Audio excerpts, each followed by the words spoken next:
J'avais pas vu. Le chrono s'est découlé. Oh, bah y a pas de lumière ici. Voilà, on est mieux. Coucou tout le monde. Comment ça va? Allez, bienvenue dans ce qui va être probablement l'avant-dernier cours live tuto Arduino. Et oui, on touche au but. C'est c'est Elite the Boss in Fighter. In Fire.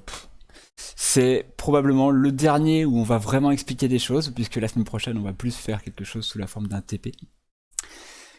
Donc voilà, petit pincement au cœur, c'est un des derniers cours qu'on va faire ensemble. Ça veut pas dire qu'on arrêtera les streams Arduino et compagnie, mais c'est juste point de vue court, on a balayé énormément de choses, jusqu'à l'internet que vous avez réclamé depuis le début. Et donc voilà, ça touche au but, on a appris plein de choses, on est content. Alors aujourd'hui, on va continuer à parler de l'internet. Vous vous souvenez avec notre petite carte qui permet de se connecter en Wi-Fi. On va continuer de parler de l'internet, on va revoir la notion de client. Je explique dans quelques secondes ce que c'est. Et on va voir aussi le fonctionnement d'un serveur et toutes les contraintes point de vue réseau qu'il y a avec. La semaine dernière, on avait parlé, donc on avait présenté tout ça. On avait commencé par parler de cette petite carte là, donc qui est ce qu'on appelle un ESP8266. Alors la mise au point, tant pis. La mise au point a décidé de ne pas travailler. Donc grosso modo, c'est une petite puce électronique, comme une Arduino. On la programme comme une Arduino. Et il y a une petite antenne qui nous permet de capter des ondes Wi-Fi. Et donc à l'intérieur, il y a tout ce qu'il faut pour faire du traitement Wi-Fi. Donc ça permet de se connecter à un réseau Wi-Fi, de gérer des communications dans un réseau local et aussi vers l'Internet. Donc on avait vu la différence entre un Internet et un réseau local. Internet, c'est l'espèce de méga réseau qui va être public et mondial, donc là où on s'échangeait les données entre elles. Et nous, quand on est par exemple à la maison, donc ma petite carte, mon ordinateur, mon téléphone, etc., tout ça forme ce qu'on appelle un réseau local. Ce réseau local, il est administré par une entité qui s'appelle le routeur, ou la box, en France, tout du moins. En France, vous avez les box des opérateurs, donc c'est le boîtier que l'opérateur vous fournit. C'est ce que techniquement on appelle un routeur. Ce dernier sert à administrer toute la partie réseau local, donc tout votre réseau interne qui est propre à vous, et fait un petit peu l'interface entre l'Internet mondial et le réseau local. On a vu qu'il existait des ordinateurs un peu partout dans le monde qu'on appelle des serveurs, qui proposent de servir des données. Donc un serveur, voilà, ça sert une donnée. Ils sont accessibles grâce à leur adresse IP. Donc l'adresse IP, c'est un peu le numéro de téléphone si on voulait joindre le serveur. La seule différence, c'est que au lieu de taper directement l'adresse IP ou le numéro de téléphone quand vous voulez appeler quelqu'un, vous allez utiliser un nom de domaine, par exemple esquimon.fr. Et derrière, on aura un organisme qui s'appelle le DNS, le Domain Name Server, qui va faire la translation, la traduction entre le nom de domaine et l'IP, comme les pages blanches ou les pages jaunes à leur époque. On avait vu tout ça, et à la fin, on avait vu comment se connecter, on avait vu la notion de port. On a vu la notion de hôte et de port. Un hôte, ça va être un domaine, ça va être une machine quelque part sur Internet, et un port, ça va être une route qu'on va utiliser pour aller parler à ce serveur. Le serveur, il est capable d'écouter, il est capable de regarder ce qui se passe, d'accueillir du trafic sur 65 535 routes différentes. Donc ça fait une grosse autoroute qui arrive sur le serveur. Il y a 65 535 voix qui arrivent sur ce serveur. Et pour communiquer, chaque service va fonctionner sur une seule voie. Donc par exemple, tout ce qui est Internet classique, des pages web classiques, elles vont être sur la voie numéro 80. Un serveur qui envoie des pages web classiques va travailler sur la route qui est numérotée 80. Et si c'est du réseau qui est chiffré, la route c'est non pas 80 mais c'est 443 par exemple. Et des services, il y en a plein. Il y a des services qui vont imposer une route en particulier, un numéro de route en particulier, et il y a des services où on peut leur paramétrer comme on veut. Évidemment, sur 65 535, tout n'est pas utilisé de manière conventionnelle, de manière standard, donc il y a pas mal de ports qu'on peut utiliser comme on l'entend. Il faut juste savoir sur la machine qu'est-ce qui est utilisé ou non. Donc on avait vu à peu près tout ça la semaine dernière. Cette semaine, on va voir comment du coup, on va commencer par faire des requêtes avec notre petite carte. Donc elle va être en mode client, c'est-à-dire que c'est elle qui va aller interroger un service distant. Donc elle va être client de ce service. Elle va interroger, le service va lui répondre quelque chose. Et après, quand on va étudier un petit peu comment fonctionnent ces échanges de données, quels sont les formats des données qui sont échangées entre les deux. Et après, on verra comment la faire devenir, elle, un serveur. Donc ça sera elle qui enverra des données. Et ça sera vous, dans le chat, vous pourrez directement interroger la carte qui sera chez moi, ici. Donc vous pourrez directement interroger la carte pour récupérer des données sur cette carte. Alors on va programmer tout ça, on va voir comment ça marche. Donc comme la semaine dernière, hein, je vous mens pas, tout se fait bien. Tout se fait bien directement, vous voyez, elle est là. Enfin, elle s'allume pas parce qu'il n'y a pas de LED dessus, mais elle est bel et bien là. Salut Chris. Et pourquoi HTML5 dans le programme du jour? Eh bien, on va parler un tout petit peu de l'HTML parce que quand tu navigues sur Internet, quand tu vas voir des pages sur Internet, voir des pages web, HTML, c'est le langage de présentation des données par défaut pour les pages web. Donc on va voir un petit peu qu'est-ce que c'est que l'HTML, comment ça fonctionne. On va juste rentrer, on va juste en surface, on va pas apprendre l'HTML, on va juste voir comment il fonctionne. Et on va parler du coup d'autres langages qui permettent de présenter des données, comme le JSON ou comme le texte. Voilà, c'est tout. On va juste les évoquer, on va pas rentrer en détail dans chaque spécification de chaque manière de procéder. Comme la semaine dernière, on va utiliser notre IDE Arduino, donc c'est le vrai IDE qui est sur mon ordinateur, et on va commencer par hop, la version client. Voilà. Et comme la semaine dernière, je vous présenterai petit à petit les différentes choses, les différentes façons de faire. Donc je vous ai dit qu'on allait commencer par faire un client. Je vais cacher un petit peu les choses. Voilà. Alors, si vous vous rappelez, si vous étiez là la semaine dernière, vous avez vu qu'on commençait d'abord par inclure une bibliothèque qui s'appelle ESP8266 Wi-Fi.h. Wi-Fi.h. Cette bibliothèque permet d'avoir toutes les fonctions liées au Wi-Fi, donc se connecter à un réseau, envoyer des données, etc. etc. Un petit truc supplémentaire que j'ai ajouté moi, c'est un fichier qui est juste derrière ici. Un fichier donc, que j'ai fait clic nouvel onglet. Un petit fichier que j'ai rajouté qui s'appelle config.h. Dans ce fichier, il y a deux chaînes de caractères que sont qui sont le SSID et le password. C'est le SSID de mon réseau Wi-Fi à moi et le mot de passe de mon réseau Wi-Fi à moi. Comme j'ai pas envie de les afficher publiquement, puisque cette vidéo après ira sur YouTube, etc., il y a une certaine longévité. Même si je me doute que vous n'êtes probablement pas mes voisins, j'ai préféré quand même les cacher dans un fichier que je ne vous montrerai pas. Mais grosso modo, dans config.h, il y a ça. Le SSID et le mot de passe de mon réseau. C'est tout, il n'y a rien de plus, rien de particulier. Donc vous prenez pas la tête avec ce fichier-là. Mais oui, vous m'observez, peut-être que vous êtes là. Salut amoureux. Donc comme la semaine dernière, comme on avait fini de faire la semaine dernière, on va essayer de se connecter sur un site lambda. En l'occurrence, le site, ça sera perdu.com. Ce site-là, il est tout bête, puisqu'il se contente juste de présenter une page web qui dit perdu sur l'internet, pas de panique, on va vous aider, et qui affiche juste ça. Je l'ai choisi parce qu'elle est très légère point de vue contenu. Donc comme ça, on ne reçoit pas des milliers de caractères dans notre voie série. Donc ensuite, je vais juste cacher la voie série pour l'instant, qui ne sert à rien. Ensuite, ce qu'on va faire, donc c'est notre setup.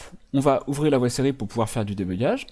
On va afficher qu'on veut se connecter à tel nom de réseau. Bon, c'est juste pour vérifier que tous mes paramètres que j'ai inclus ici sont corrects. Mais on va pas afficher le mot de passe. Et après, comme on avait vu la semaine dernière, on va mettre notre carte Wi-Fi en mode station. Donc ça veut dire qu'elle va être en mesure d'être un équipement parmi d'autres dans notre réseau local. Elle va être en mesure de se connecter à notre routeur. Et on va lui dire de démarrer le Wi-Fi, donc démarrer la communication, la prise en charge du sans fil sur le réseau SSID avec le mot de passe password. Après, on va attendre qu'elle se connecte. Donc tant que son statut est différent de connecté, on fait une petite pause, on affiche des petits points. Et une fois qu'elle est connectée, on se contente juste de préciser ça à l'utilisateur, donc dans la voie série, en précisant son adresse IP locale. Donc l'adresse IP qu'elle possède dans notre réseau interne, et non pas sur Internet. Non, je ne ferai pas de serial print password. Soyez pas trop malin.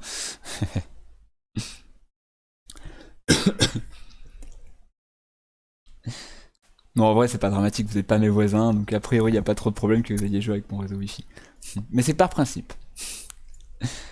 Ensuite, dans notre boucle principale, on va rafficher ce qu'on va chercher à faire. Donc on va chercher à se connecter au site qui est ici. Donc host, je le rappelle, ça va être perdu.com. Et sur le port 80, puisqu'on veut se connecter en clair, donc avec le protocole HTTP. Et HTTP, la communication avec un serveur web, elle se fait toujours sur le port 80. Donc on va chercher à atteindre, via la route numéro 80, le serveur de perdu.com. Ensuite, on va utiliser un nouveau type de variable qui s'appelle Wi-Fi client, que je vais appeler sobrement client. Donc c'est une grosse variable, hein, comme l'objet serial ou cerveau ou d'autres choses comme ça. Ici c'est pareil, client, et donc client il a des fonctions qui peuvent être utilisées, notamment la fonction connect, qui nous permet de dérouler, d'ouvrir, de mettre en place le tuyau entre nous, la petite carte, et le site de chez perdu.com, le serveur de chez perdu.com. Donc quand je vais faire client connect host port, je vais créer le tuyau de communication entre ma carte et le site, le serveur de perdu.com. Si la création de ce tuyau échoue, donc note, si j'ai un code d'erreur, alors dans ce cas-là, je précise à l'utilisateur, j'attends 5 secondes et je repars au début de ma boucle pour réessayer. Mais tout va bien se passer, donc on va jamais passer là-dedans. Ensuite, on précise qu'on va tenter de communiquer avec le serveur, et après on va voir ce qui va se passer. Pour l'instant, on va juste, je vais cacher tout ça, on va juste vérifier que la communication fonctionne, en faisant juste ça, en faisant juste la connexion et en s'assurant qu'on reçoit bien, qu'on va jusqu'au message, ici, sending data to server. Ça veut dire qu'on a réussi à se connecter. Donc on va juste faire ça pour l'instant. Je vérifie que je suis sur le bon port, normalement j'ai rien touché donc tout va bien. Et j'envoie le programme. Et j'ai une erreur. Pourquoi j'ai une erreur? J'ai dû rater. Ah, il m'a dit que mon port 6, ça marche pas. J'ai bien fait de le vérifier.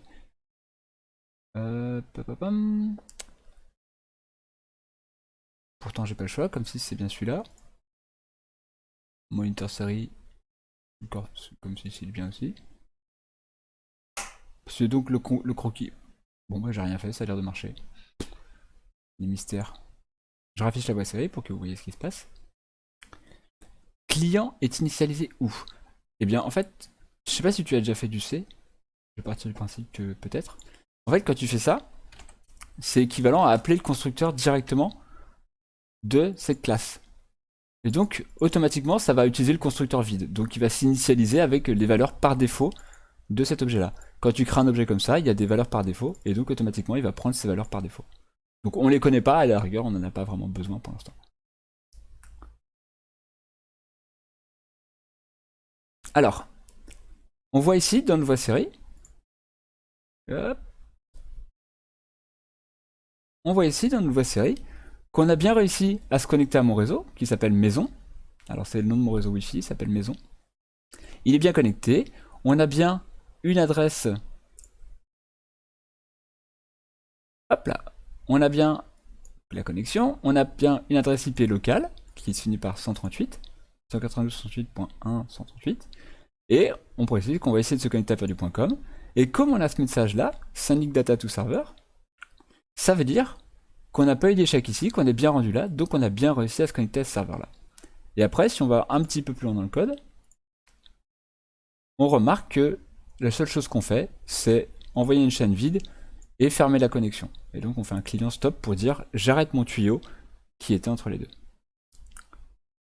Ah oui, la souris s'est multipliée, c'est rigolo. C'est la magie. Alors, qu'est-ce que j'ai commenté juste avant? On va voir maintenant plus en détail. Quand on veut demander des informations à un serveur web, quand on veut demander des choses à un serveur web, donc là je parle pas de n'importe quel service, je parle uniquement d'un service type serveur web. Ouais, tout à l'heure, là tu as mon IP sur mon réseau local et tout à l'heure tu auras même mon IP public. Alors tu vas être le roi du pétrole, tu pourras me pirater. Quand on veut demander une page à un serveur web, il faut faire ce qu'on appelle une requête. On en reparle tout à l'heure à Maury, j'ai une petite anecdote à ce sujet. Et pour faire cette requête, on va avoir besoin d'envoyer un certain texte qui doit être formaté d'une certaine manière. La première chaîne de caractères qu'on va envoyer, elle va se composer de la manière suivante. Get, espace, un slash, donc le symbole divisé, espace, http, slash 1.1. Alors si on décompose, get, c'est ce qu'on appelle le verbe, l'action.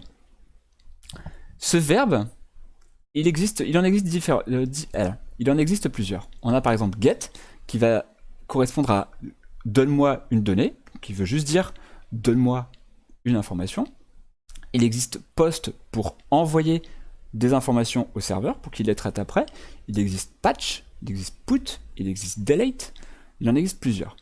Nous on va juste se concentrer sur get Et la semaine prochaine, on va aussi se concentrer sur post. Aujourd'hui, on va juste voir get. Autrement dit, donne-moi une information. Merci Amaury. Effectivement.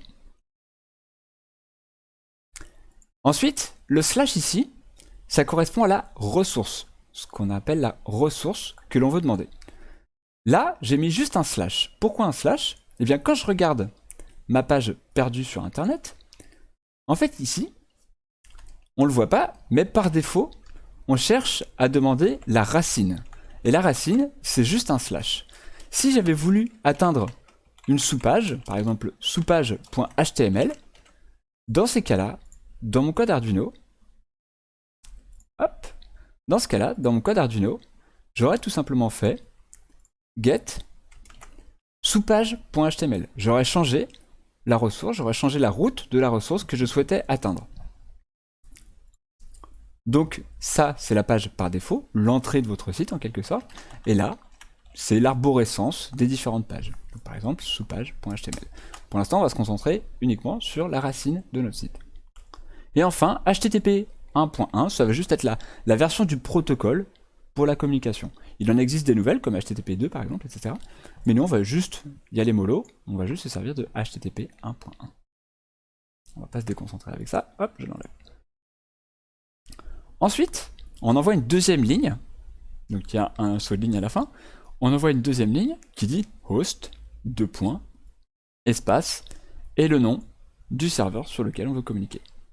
Donc ici, on cherche à communiquer avec perdu.com, donc on va tout simplement répéter perdu.com.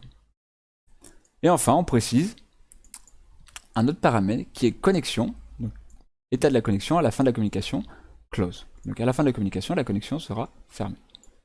Et, last but not least, comme disent les Anglais, très important, on saute une ligne supplémentaire. Donc là, on a un saut de ligne, puisqu'on est en println, et là, on envoie une ligne vide. C'est super important, sinon ça ne fonctionne pas.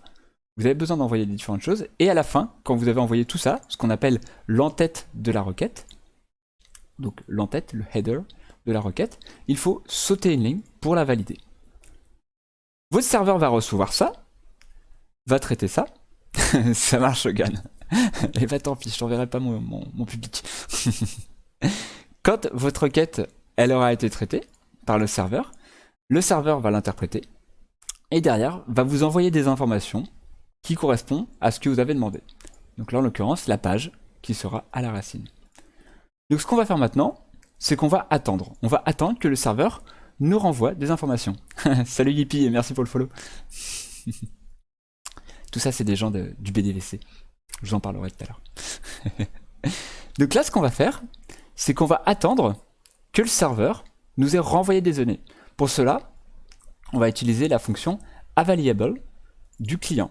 Donc la même chose qu'on faisait avec la voie série. Vous vous rappelez, la voie série, on tapait ici, par exemple, on avait du serial.available pour voir si sur mon clavier j'avais envoyé des choses à l'Arduino. Bah là c'est pareil, sauf que c'est le client qui est connecté à la page internet. Donc on va demander si il y a des choses qui sont disponibles. Si ça nous renvoie 0, autrement dit on a reçu 0 octet. Tiens, ma webcam a bugué. Si ça nous renvoie 0, ça veut dire qu'on a reçu 0 octet.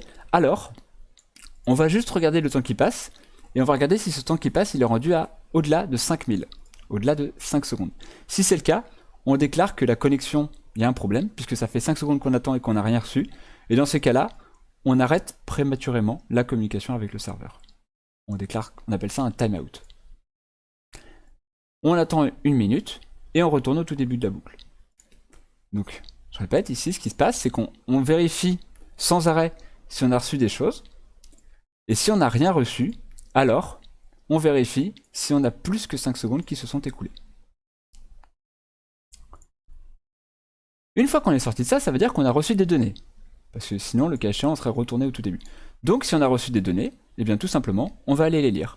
Donc, tant que on a des choses qui sont disponibles dans notre tampon de réception, donc dans notre mémoire de tous les octets qui ont été reçus depuis la page web, tant qu'on a des choses qui sont disponibles, alors on va les lire une par une et on va tout simplement les balancer dans la voie série. Donc on va juste balancer dans la voie série tout ce que le serveur distant nous a envoyé.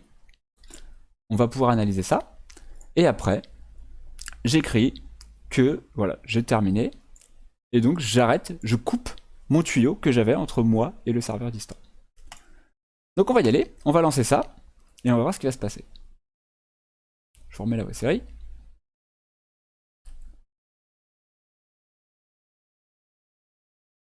Donc c'est en train de charger. Hop, tac tac tac. Et là il va se passer plein de choses miraculeuses.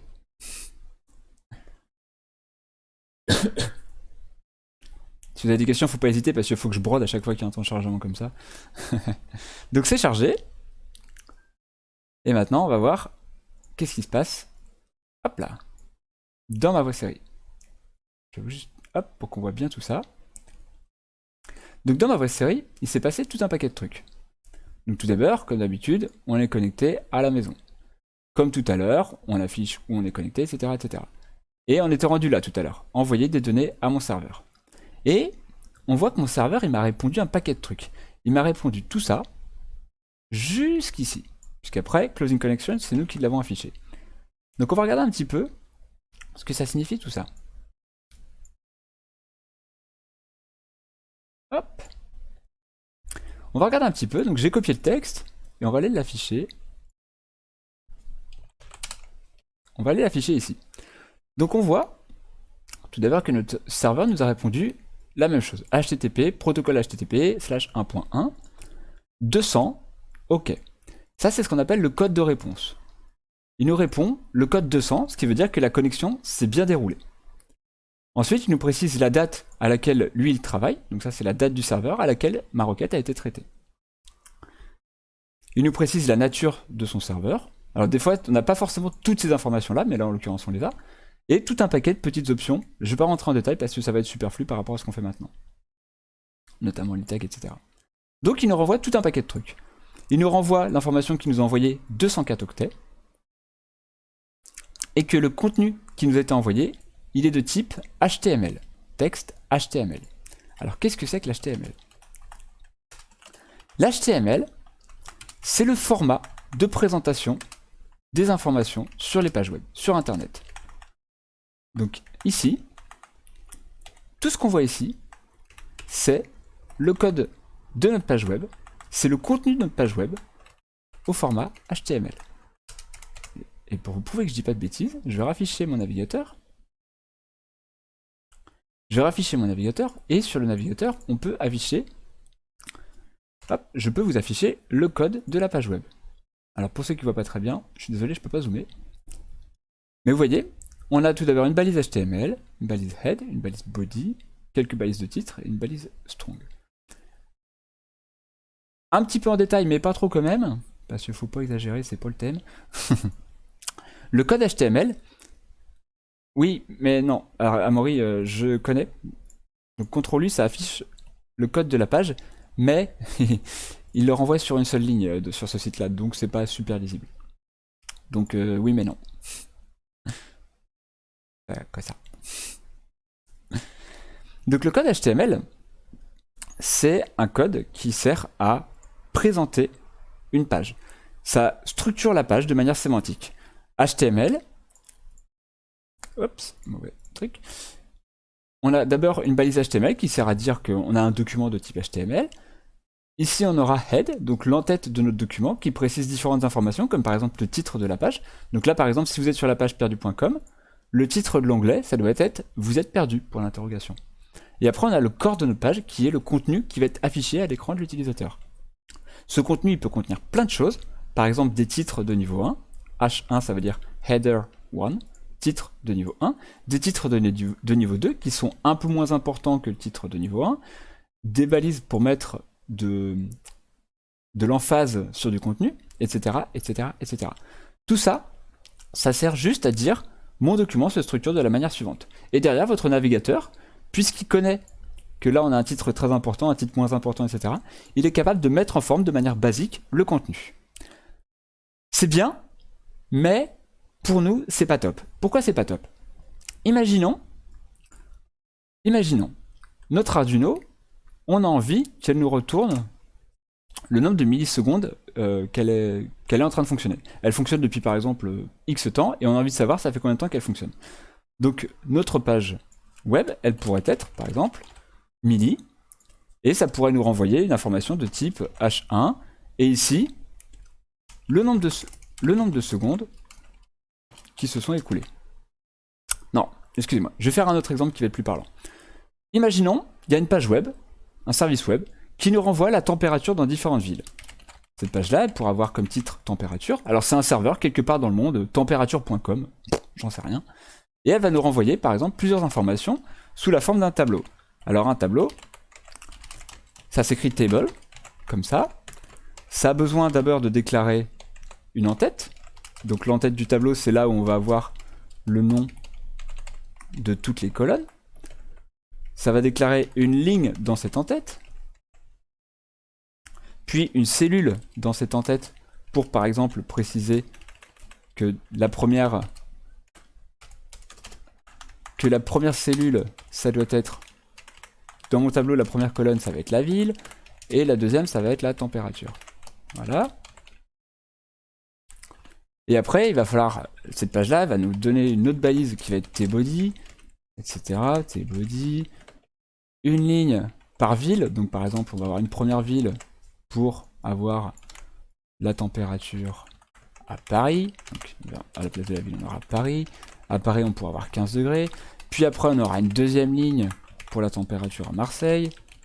Marseille, ça sera, par exemple, 20 degrés, etc., etc., etc., etc. Donc vous voyez, les informations utiles, elles sont un peu noyées dans plein de morceaux de texte qui servent uniquement à formater le contenu. On va dire qu'on est au printemps. Il y a plein d'informations dans le texte que l'on reçoit. Il y a plein d'informations qui sont pas super pertinentes pour nous. Nous, ce qui nous intéresse, c'est d'avoir des informations comme température, ville 15 degrés, une ville 20 degrés. Pour l'Arduino, c'est par exemple ce qui pourrait nous être utile pour faire je sais pas quoi. Mais HTML, ça a été pensé pour mettre en forme pour des humains. Pour que des humains, derrière, ils puissent avoir un contenu présenté. C'est fait pour présenter des choses. Donc, ce qui se passe, c'est qu'on a inventé d'autres manières de présenter les données. Une des manières qui existent, ça va être ce qu'on appelle le JSON, JavaScript Object Notation. Salut Michael.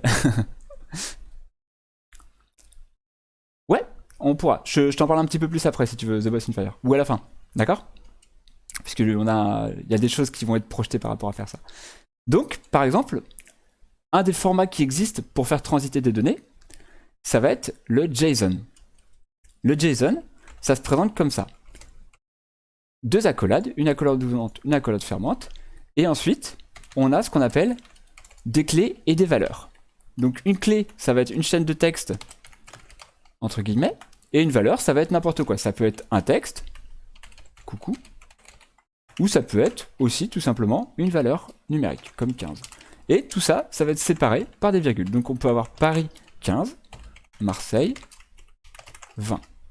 Donc là, ici, mon serveur pourrait me renvoyer tout simplement ça. Mon serveur pourrait juste me renvoyer ça, en précisant non pas qu'il envoie du texte HTML, mais il pourrait me préciser qu'il envoie du JSON. Alors JSON, il me dira qu'il envoie du application JSON.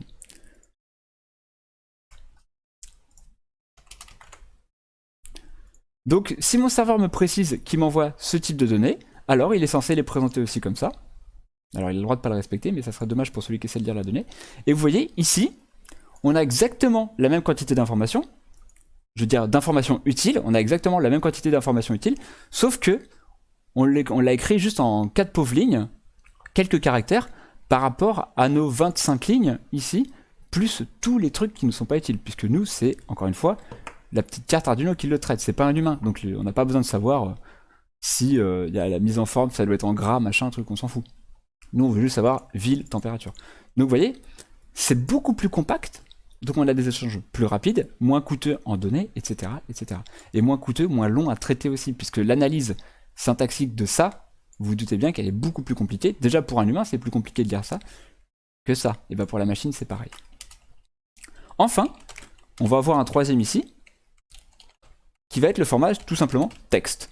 Un serveur, il pourrait très bien vous envoyer aussi une information au format de texte. Alors dans ce cas-là, le type, ça sera text/plain. Et notre serveur, il pourrait juste nous renvoyer un texte qui serait comme ça. Paris 15, Marseille 20.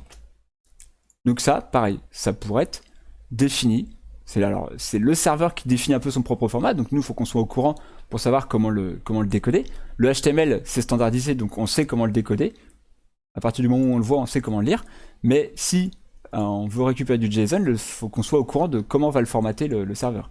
Est-ce qu'il va envoyer le nom de la ville, est-ce qu'il va envoyer un code postal, etc. Il faut qu'on soit au courant.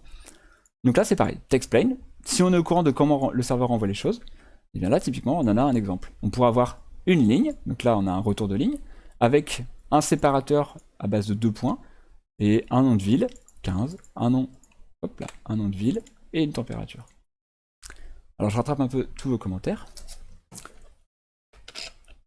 Et du coup, on pourra envoyer des données récoltées par un capteur et l'envoyer sur un site. On verra ça, ça va être une application, je vous en parle à la fin du cours. Même si pas comme ça, c'est un peu plus compliqué, mais c'est totalement possible. JSON.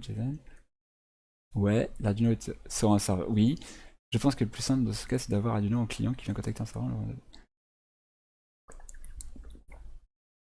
Alors, on en reparle à la fin si vous voulez. Je continue à dérouler ça. On voit le morceau sur le serveur, comme ça je me mettrai pas trop en retard. Mais on avance bien là, donc ça va. Donc voilà les différents formats de données qu'on peut envoyer. Alors justement, là on a vu client. Le client peut récupérer des données présentées sous un format ou un autre. Et maintenant on va voir justement comment fonctionne le serveur. Comment le serveur peut envoyer des données vers l'extérieur. Alors, tout d'abord, petit aparté. Et je vais faire quelque chose dont vous rêvez tous secrètement. Je vais me remettre à faire des dessins. Et là, normalement, vous criez tous « Chouette !» Voilà, je le savais. Alors, tout d'abord, au début, est Internet. Tout en haut, ici, on a Internet. Ici, un peu plus bas, j'ai mon routeur. Ok. Là, j'ai mon routeur. Je vais faire une boîte plus grande. Pourquoi plus tard? Parfait. Alors, ensuite, à droite, à gauche, un peu partout sur la planète, je pourrais avoir des serveurs. Hop. Qui, par exemple, discutent entre eux via Internet. Ce serveur-là peut parler avec lui peut parler avec lui peut aussi parler avec lui, etc., etc., etc. J'ai fait un triangle, mais on pourrait en avoir dans tous les sens. Les serveurs peuvent communiquer entre eux. Et dans ces cas-là, un serveur est client de l'autre. D'accord? Mais on peut aussi avoir des individus derrière d'autres routeurs, etc. Maintenant, ce qu'on va simuler, ce qu'on va symboliser ici, ça va être ma maison. Donc, oups. Ah, j'aurais pas dû faire comme ça. Effaçage des points. Mon logiciel n'est pas parfait pour ça. Hop. Rectangle. Ici, c'est chez moi. C'est la maison de Simon. La maison d'Eski. Chez moi, je peux avoir par exemple mon ordinateur. Je peux avoir mon ASP8266.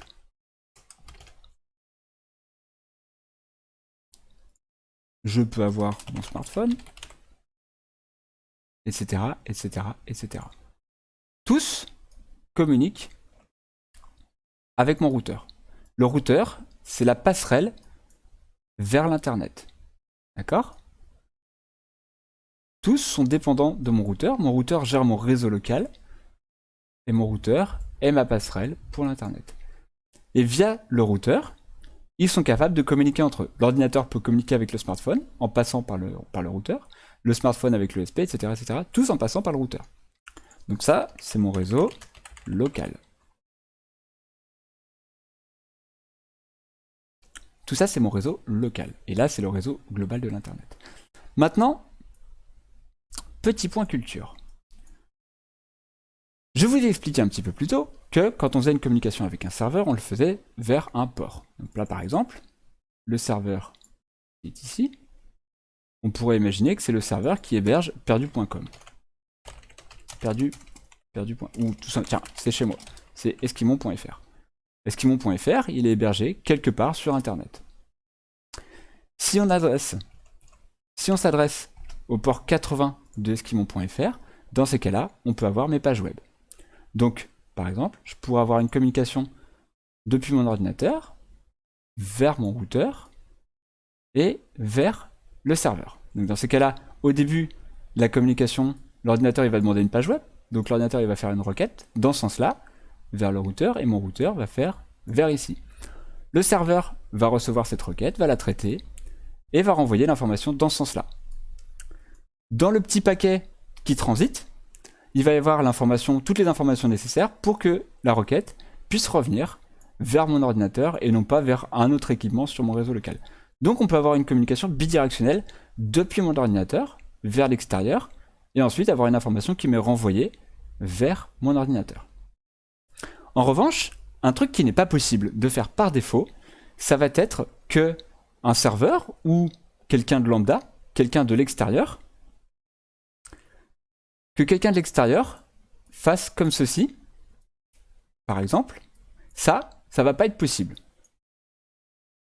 Le serveur va bien pouvoir aller jusqu'à mon routeur, mais mon routeur, par défaut, par sécurité, va bloquer toutes les communications entrantes. C'est-à-dire que toutes les communications qui arrivent, qui sont originaires depuis l'extérieur,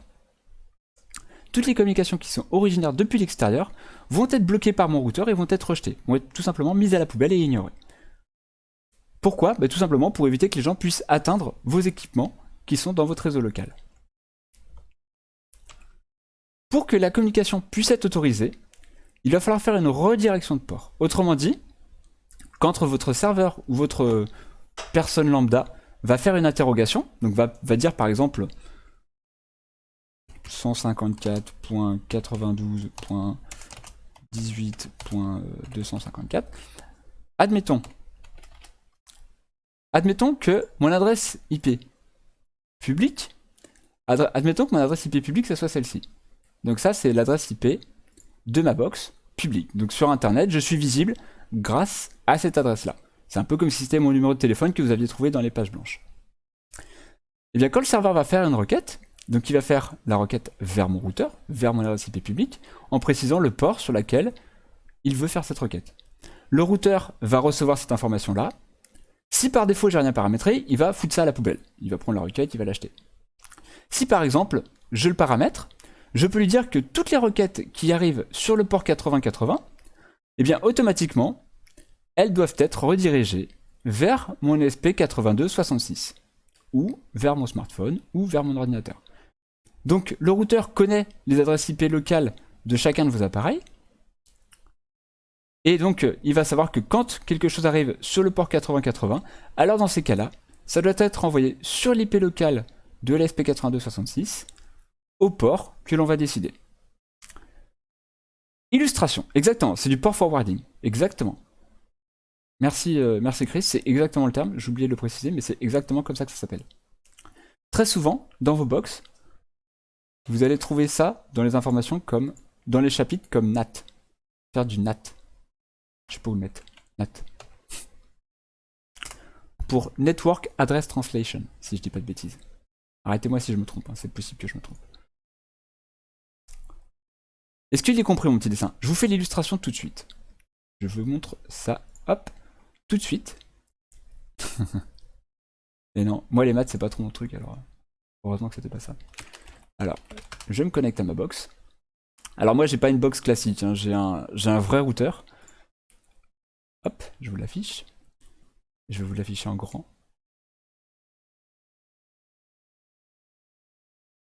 Alors je vous cache un peu le chat. Oh non, ça va, vous gênez pas trop. Donc moi j'ai un vrai routeur avec OpenWRT qui tourne dessus. C'est un vieux routeur, pour ça. Je l'ai flashé avec OpenWRT. J'ai pas une box classique comme celle des opérateurs ou des trucs comme ça. Donc qu'est-ce qu'on a comme information? Au début c'est juste des infos sur mon routeur. Donc ça n'a pas d'importance particulière. Des informations sur le fonctionnement du routeur, etc., etc. Par contre, ici, on a des informations qui sont plus intéressantes.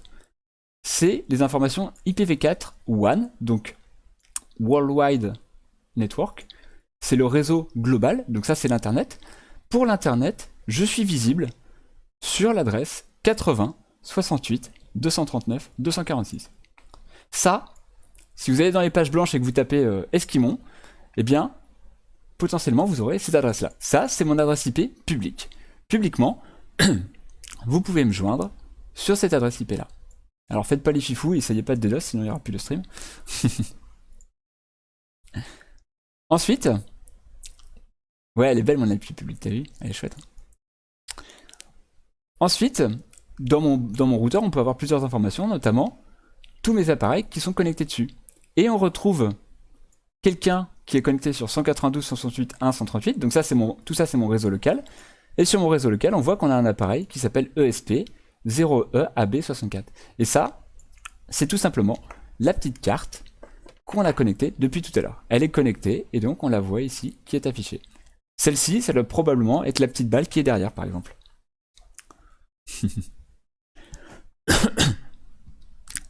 Bah oui, voilà, tu vois tout mon matériel qui est connecté sur mon réseau. Il y a mon téléphone, il y a la tablette qui me sert à voir le chat, etc., etc. Maintenant, je vais aller dans la rubrique Firewall. Et surtout, celle qui nous intéresse, dans mon routeur, ça va pas être pareil chez vous, mais ça c'est normal. Dans mon routeur, on va aller voir ce qui s'appelle le port forwarding, comme le disait Chris justement tout à l'heure. Dans le port forwarding, je peux écrire des règles justement sur la redirection. Donc là, par exemple, je vais effacer celle-ci. Par exemple, on peut créer une nouvelle règle qui va s'appeler tuto Arduino. Tuto Arduino. Le protocole, on va pas s'occuper avec ça pour l'instant. Et je vais écrire que tout ce qui arrive depuis l'extérieur, donc one, encore une fois, c'est l'extérieur, tout ce qui arrive depuis l'extérieur sur le port 8080, je veux qu'il soit redirigé sur mon réseau local, qui s'appelle LAN, sur l'appareil à l'adresse 138. Et je veux qu'il soit redirigé, pareil, sur le port 8080. Merci Hogan. Merci Hogan pour tes 18. C'est sympathique. Les amis du BDVC. Si j'ajoute cette règle-là, dorénavant, quand je sauvegarde et que j'applique tout ça, dorénavant, tout ce qui va arriver sur le port 8080 depuis l'extérieur, sur mon routeur, sera redirigé sur la carte, ici, qui est sur l'adresse IP 138, et sur son port AL 8080. Alors, on va voir mise en application ce que ça donne. Concrètement, alors, on va changer. Serial ID, hop, on va passer sur le tuto serveur. Merci Amaury. T'as envie de rester en haut de la troupe, c'est ça? Ah, vous êtes sympa. C'est cool. J'ai recaché ma voix série. Mais t'es concentré pas. Ouais, c'est la surenchère. Avec Amaury, c'est toujours comme ça. C'est toujours la surenchère. Donc ce coup-ci, on va se mettre en mode serveur. On va écrire un serveur avec notre Arduino. Donc on va reprendre exactement comme tout à l'heure, avec la bibliothèque ESP8266 Wi-Fi. On va ajouter une nouvelle bibliothèque qui s'appelle ESP8266 Web Server. Merci Hogan. Avec ESP8266 Web Server, qui va permettre de gérer tout le comportement d'un serveur web. Comme tout à l'heure, je vais avoir le config.h qui va porter toute l'information sur notre réseau local. Donc le SSID et le mot de passe que je ne vous montrerai pas. Vous avez déjà mon adresse IP, c'est déjà pas mal. Et ensuite, on va créer une super variable, une méta variable, un objet qu'on appelle ça, qui s'appelle serveur. Et cet objet serveur, on va l'initialiser avec la valeur du port sur laquelle on veut qu'il travaille. Donc la route sur laquelle on veut qu'il écoute les choses, qu'il travaille. Donc le serveur, on veut qu'il travaille sur le port 8080. Ici, j'aurais pu déclarer ce que je veux. J'aurais pu mettre 80 pour un serveur HTTP classique. J'aurais pu mettre 1, 2, 3, 4. J'aurais pu mettre exactement ce que je veux. Je mets 8080 parce que c'est un port que j'aime bien. Il ressemble à ceux du web, donc c'est facile à s'en rappeler, etc., etc. Maintenant, ça, pour l'instant, je vais le laisser de côté. Le handle root, handle millis, on va le laisser de côté. On va aller voir le setup.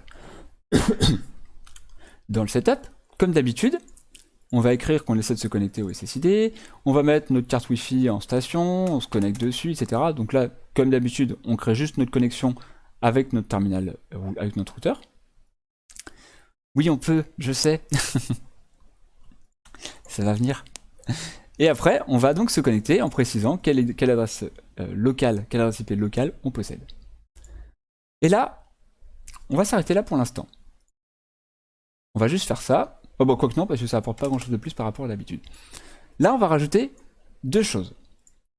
Tout d'abord, on va rajouter des lignes qui s'appellent server.on. On va voir ça juste après The Boy Sniffer. Pour l'instant, le code n'est pas dans la carte, donc vous pouvez rien faire de plus.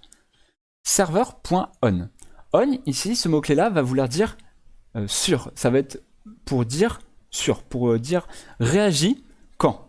Donc, le serveur doit réagir quand il reçoit une requête sur la route slash. Donc slash, c'est, comme on a vu tout à l'heure, juste la racine. Donc ça va juste être la route de base. Donc quand on va recevoir une requête sur la route juste slash, donc juste adresse IP de point port, alors dans ces cas-là, on va appeler la fonction handleRoute. Donc vous voyez ici le paramètre. D'habitude les paramètres c'est des choses concrètes, des variables, des nombres, des trucs comme ça. Ici le paramètre c'est une fonction qu'on a écrit juste au-dessus. La fonction handleRoute. handleRoute. Donc quand on va recevoir une requête sur cette route-là, alors la fonction handleRoute va être exécutée. D'accord? Et qu'est-ce qu'elle fait cette fonction? Elle prend le serveur et elle envoie un message. Ce message, il sera juste Hello World, donc pas d'HTML, que dalle, juste Hello World. Il sera au format type texte, donc tout con, juste du texte. D'accord? Comme on a vu tout à l'heure, juste du texte. Et le code de réponse, ça sera 200. Le code de réponse, c'est juste la façon simplifiée que le serveur a de dire tout s'est bien passé, tout s'est mal passé, ou voici pourquoi. Par exemple, le code de réponse 200, ça veut dire la requête s'est bien passée, elle a été bien traitée, tout se passe bien. Merci pour le follow, Delat. Pourquoi j'ai pas d'alerte sur les follow? C'est bizarre. Il semblait qu'il y en avait. Donc ici, ça va répondre que 200, tout s'est bien passé. Un des codes erreurs que vous connaissez forcément si vous avez été un jour sur internet, donc je pense que c'est l'intégralité d'entre vous, le code 404. Quand une page est introuvable sur un site internet, c'est que le serveur vous a répondu avec un code d'erreur 404 pour dire la page n'existe pas. Il existe aussi par exemple le code d'erreur 401 pour vous dire vous n'avez pas les accès pour aller sur cette page, etc., etc., etc. 500 quand il y a un problème de serveur, exactement. Quand le serveur a reçu une requête et qu'il a bugué, eh ben il répond 500. 400 unauthorized, 408, 404 pas trouvé, 418 à multipote, qui est un code poisson d'avril, etc., etc. Donc on a un peu tout ça. Donc voilà, ça c'est la seule chose que va faire notre serveur quand il va répondre. Ça on le verra après. On va renchérir, on va rajouter de nouvelles trucs. Et la seule chose qu'on va rajouter, ça va être le serveur.begin. Pour dire que le serveur il doit démarrer. Pour dire maintenant tu commences à traiter les choses pour réagir quand il se passe quelque chose. Et enfin, une dernière petite chose, ça va être dans la boucle qui tourne à l'infini, on va juste rajouter le serveur handle client. Autrement dit, le serveur, à chaque fois que la boucle elle va tourner, à chaque fois qu'on va repasser ici, le serveur va vérifier si oui ou non quelqu'un de l'extérieur, donc qui pour nous va être un client, donc un client de l'extérieur, a cherché à se connecter à nous pour obtenir des données. Donc là, il va vérifier sans arrêt, si quelqu'un a voulu obtenir des données. Si on a une personne qui s'est connectée, on va regarder si la route qu'il a demandé, elle fait partie de celle qu'on avait ajoutée ici. Donc on va lancer le truc. Alors, vous allez avoir accès à la petite carte. Dans quelques secondes, vous pourrez vous connecter à ma petite carte, une fois que j'aurai chargé le code. Je vous invite à vous connecter dessus et à essayer, pour vérifier que tout fonctionne. En revanche, si elle commence à bugger parce que quelqu'un s'amuse à envoyer 500 requêtes à la seconde, je débrancherai, je mettrai uniquement en réseau local. Et donc du coup, vous pourrez plus tester, il n'y a que moi qui pourrais faire la démonstration à la main. Ça sera moins marrant, mais bon, j'ai pas le choix. Si je veux pouvoir continuer le cours, il faut que vous aussi vous jouiez le jeu et que les choses se passent de la manière la plus correcte possible. Je dis ça parce que hier soir, il y a quelqu'un en toute bonne foi qui a voulu tenter d'envoyer plein de requêtes à la seconde et qui a fait un DDoS de la carte. Il a envoyé 500 requêtes à la seconde et la carte elle rebootait sans arrêt parce qu'elle n'était pas capable d'amasser autant de clients à la seconde. Il faisait juste pour tester, il n'avait pas de mauvaise intention. Donc il a arrêté juste après. Moi du coup j'avais débranché tout, j'étais passé en réseau local, il s'est excusé, bref, il n'y a pas eu de problème. Mais juste, voilà, si vous voulez pouvoir tester, si je vois que ça part en sucette, j'aurai pas le choix et je devrais arrêter. Je devrais passer en réseau local, il n'y a que moi qui pourrais jouer avec et plus vous. Donc là normalement, donc la carte est en train de se programmer. Donc on est en train de charger le programme.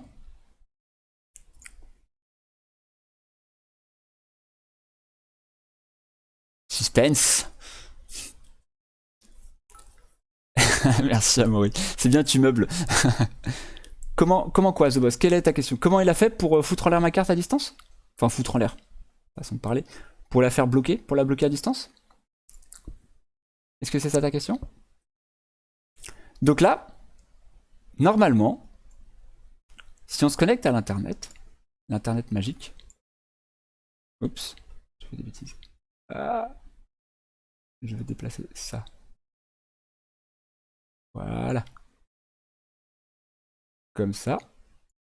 Normalement, si vous vous connectez à ma carte, donc avec l'adresse qu'on a vue tout à l'heure, l'adresse IP qu'on a vue tout à l'heure, donc on va aller la chercher, overview. Si vous connectez sur ma petite carte avec cette adresse-là, et en précisant le port, donc 2.8080, la carte doit vous répondre Hello World. Merci pour le follow, étoile filante. Je pensais que tu étais déjà abonné. Hier soir, c'était pas du 500. Hier soir, c'est la carte, elle crachait. Elle redémarrait, elle crachait. Immédiatement. Elle faisait un dump de toute sa mémoire et elle était plus foutue de démarrer parce que chaque fois qu'elle démarrait, elle se prenait plein de requêtes dans la tronche et elle plantait. Donc hier soir, elle pouvait plus fonctionner. Donc ça a duré pendant 30 secondes. J'ai éteint. Il a arrêté de son côté. On est reparti. Voilà, ça continue à fonctionner. Mais clairement, c'est pas du matériel qui est fait. C'est pas un serveur méga costaud. Il n'y a pas X RAM ou quoi que ce soit. C'est pas fait pour. Donc forcément, si on attaque la carte avec 500 requêtes à la seconde, ça peut pas fonctionner quoi. Donc normalement, si vous connectez à l'adresse qui est tout là-haut, 80 68 239 246 2.8080, vous devez obtenir tout simplement Hello World. Vous devez obtenir tout simplement ça. Moi je programme j'ai l'habitude de programmer dans d'autres langages, ouais. Mais je suis pas sûr que ça soit ça ta question. Un truc qu'on aurait pu faire, donc là vous avez vu, ça a retourné juste du texte. Un truc qu'on aurait pu faire, ça aurait été de renvoyer.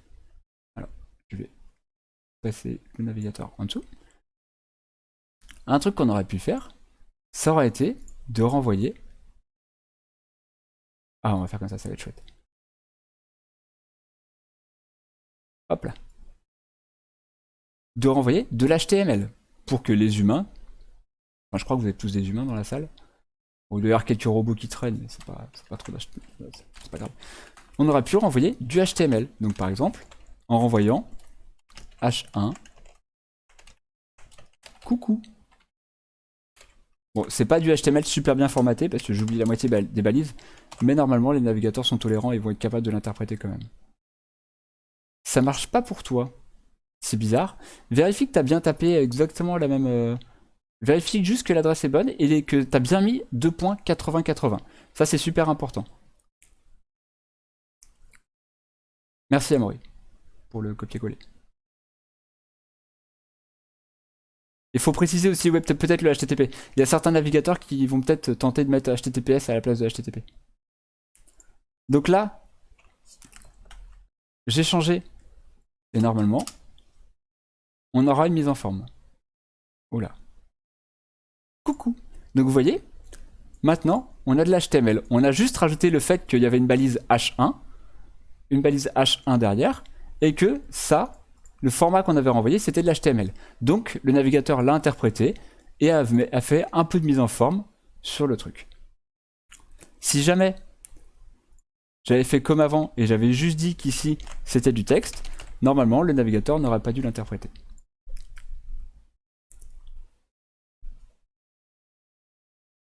Ah oui, t'as raison, il manque un espace.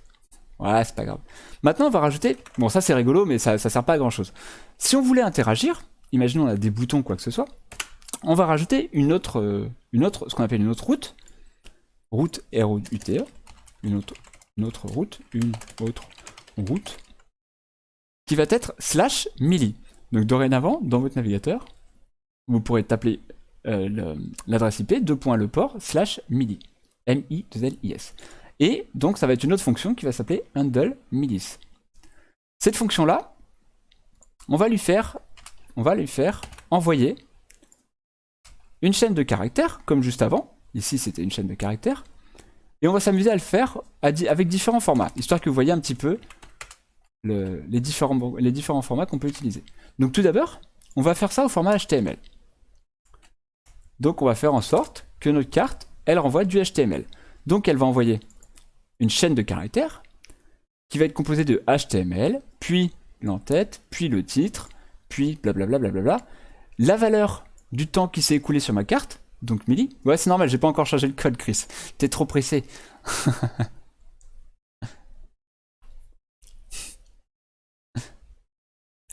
Donc la valeur de la variable milli, qui va être placée entre deux dans une balise titre, puis on ferme les différentes balises et on envoie ça. Donc 200, application JSON, pardon, texte HTML.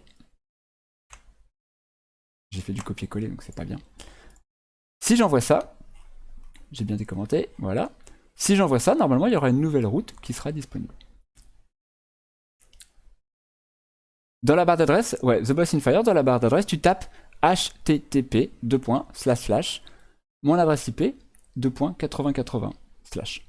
Exactement comme Amaury l'a collé un petit peu plus tôt dans le chat. Hop.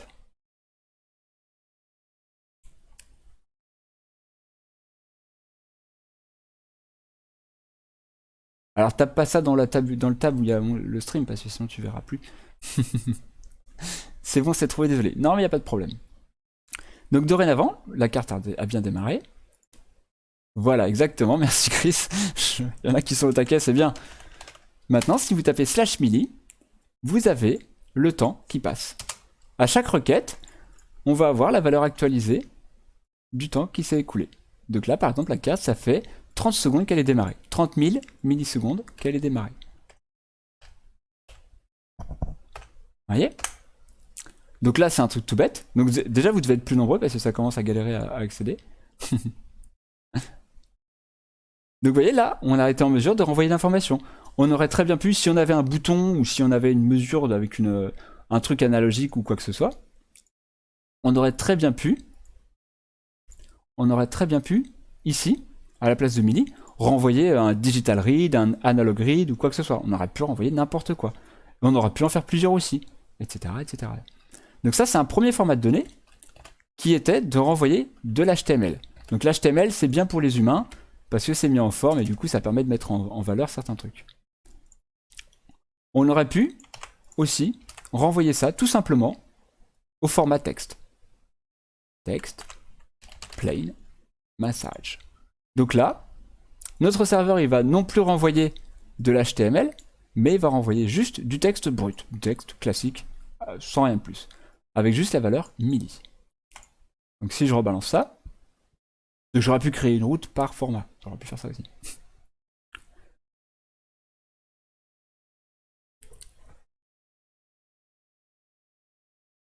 100 000.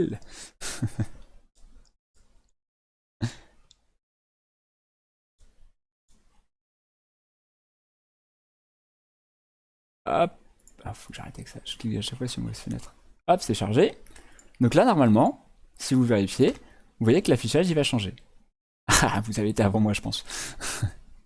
Là, on a juste du texte. Vous voyez, il n'y a pas de mise en forme ou quoi que ce soit. Si on vérifiait la requête, on verrait qu'en fait, le format qui est renvoyé, c'est vraiment uniquement du texte. Je ne vais pas rentrer dans les détails parce que c'est un petit peu plus technique, mais on pourra analyser la requête pour voir que c'est bien juste du texte. Ouais, donc t'étais avant moi si t'as eu 5000. Enfin, le dernier format qu'on a vu, c'était le format JSON. Ou JSON. Et le format JSON, comme je disais tout à l'heure, il se présente de la manière suivante. Une accolade, puis une chaîne de caractères, donc là, ce qu'on appelle la clé, donc là ça va être milli. J'utilise un anti-slash pour que la double quote, le double guillemet ne soit pas interprété comme la fin de cette chaîne-là, mais uniquement comme un caractère en tant que tel. Donc milli, on referme et on met 2 points. donc ça va faire milli 2 points, la valeur de milli, et ensuite, encore une fois, une accolade fermante pour dire que mon message est fini, pour que le format soit correct. Et si j'envoie ça, de nouveau, on aura exactement un memory. Ça va donner milli et un nombre. Le nombre sera la durée écoulée.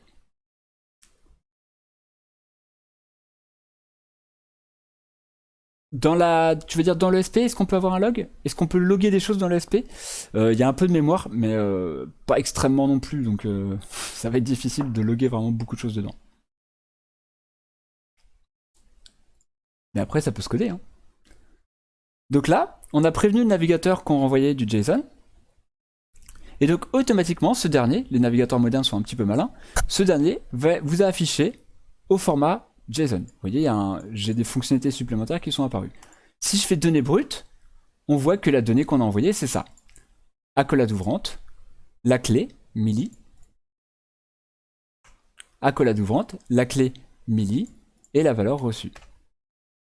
Et si j'affiche au format JSON, il me met en forme les clés et les valeurs. Ouais, c'est natif, hein, c'est pas un plugin.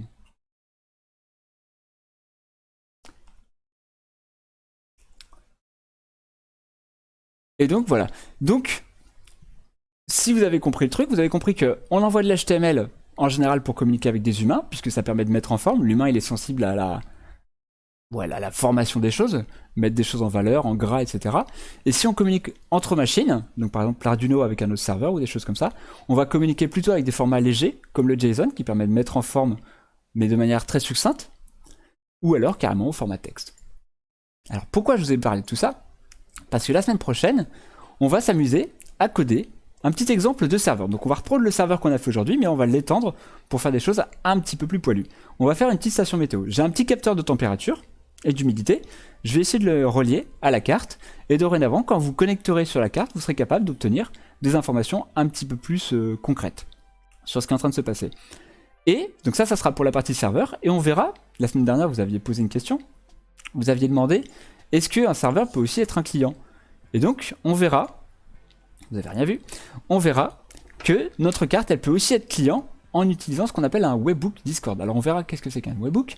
Et grosso modo, ce qui va se passer, c'est que notre carte, elle va être capable de faire un envoi vers les serveurs de Discord pour que ça poste automatiquement un message dans le serveur Discord. Donc par exemple, toutes les minutes, la carte va envoyer un message pour dire il fait telle température ou je suis en vie depuis tant de temps, etc., etc. Donc ça sera le sujet de la semaine prochaine.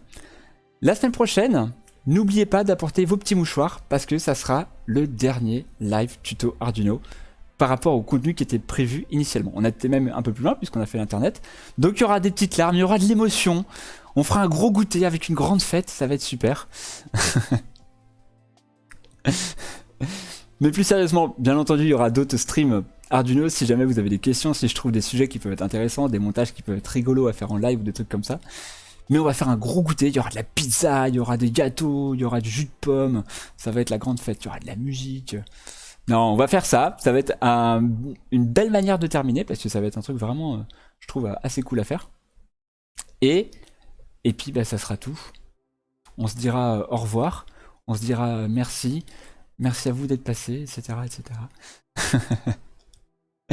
Et comme d'habitude, à 16h, il faudra que je m'en aille. C'est tout pour aujourd'hui. Comme d'habitude, à 16h, bah, je peux répondre à quelques questions pendant 5 minutes maximum. Et après, il faudra que je plie bagage. Merci à tous pour ceux qui ont donné des bits et tout, c'était vachement sympa. Merci à tous ceux qui ont follow aussi en cours de route.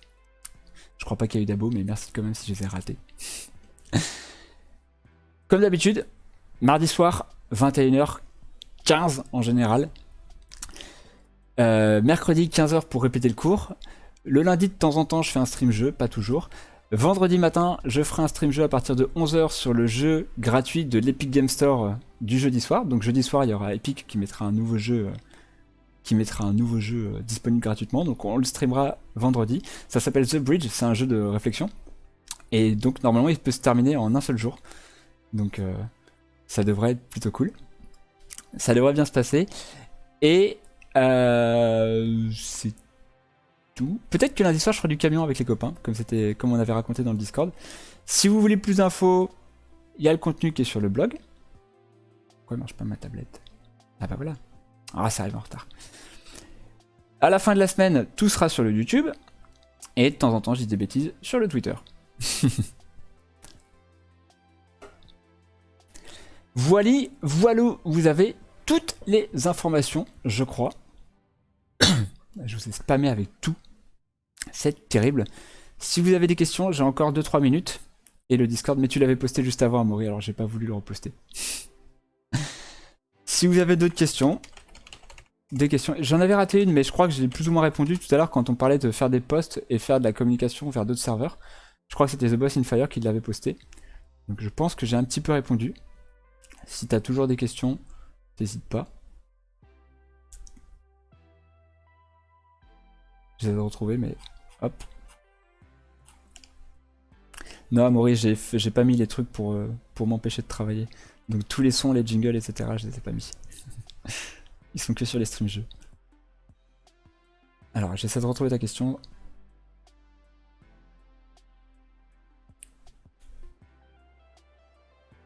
Hop, hop, hop, hop. Du coup, on pourrait envoyer des données récoltées par un capteur et l'envoyer sur le site. Et c'était une bonne question. Il existe des sites internet qui servent à agréger des données de capteurs. Par exemple, il y a des sites internet pour un peu superviser sa maison.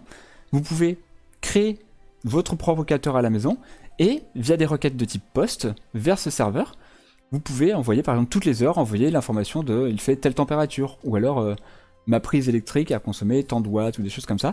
Et derrière le site vous sort des jolis graphes, etc. etc. Je me rappelle plus des noms, il y a OpenEMS ou des trucs comme ça. Open Energy Monitor, un truc comme ça. OpenEMS, mais j'ai un petit doute sur le nom. Un truc comme ça. Je me rappelle plus trop. Mais oui, effectivement, l'Arduino pourrait envoyer des données à un serveur qui, derrière, ferait l'agrégation, nous sortirait des statistiques, des moyennes, des maximums, des machins, des trucs. Et voilà, c'est exactement ce que font les solutions commerciales du même genre, tout à fait. Les solutions type Netatmo et compagnie. C'est exactement ce qu'elles font. Ils ont le capteur à la maison qui est connecté à votre réseau et qui envoie les données. Alors, s'il n'est pas connecté à votre réseau, il peut être connecté en 4G avec une carte SIM qui est intégrée au capteur, mais c'est plus rare parce que ça coûte cher, il faut un abonnement. Et derrière, après, tu as le site qui fait de l'agrégation, qui fait des stats, etc., etc. Donc oui, c'est possible et ça existe. Et ça va exister de plus en plus, je pense. Exactement, du Somfy gratos.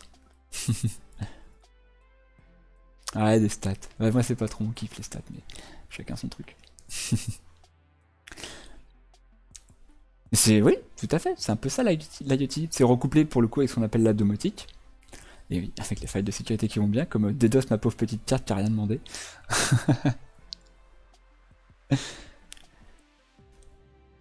Bon, bah écoutez, je vais vous souhaiter une bonne fin de journée. Moi, je vais aller chercher mes enfants à l'école. Et une bonne fin de semaine. Si vous pouvez passer vendredi matin, je serais ravi de vous avoir parmi nous et qu'on joue tous ensemble. Qu'on rigole tous ensemble avec la soundbox et compagnie. Et sinon, bah, on se voit dès la semaine prochaine pour le cours qui terminera la saison et qui va être super top, avec lequel ça va être très drôle à mon avis. Bonne semaine à tous, prenez soin de vous, amusez-vous bien. Moi je commence à avoir un rhume, donc c'est parfait. Et à la semaine prochaine. Ciao ciao, salut salut.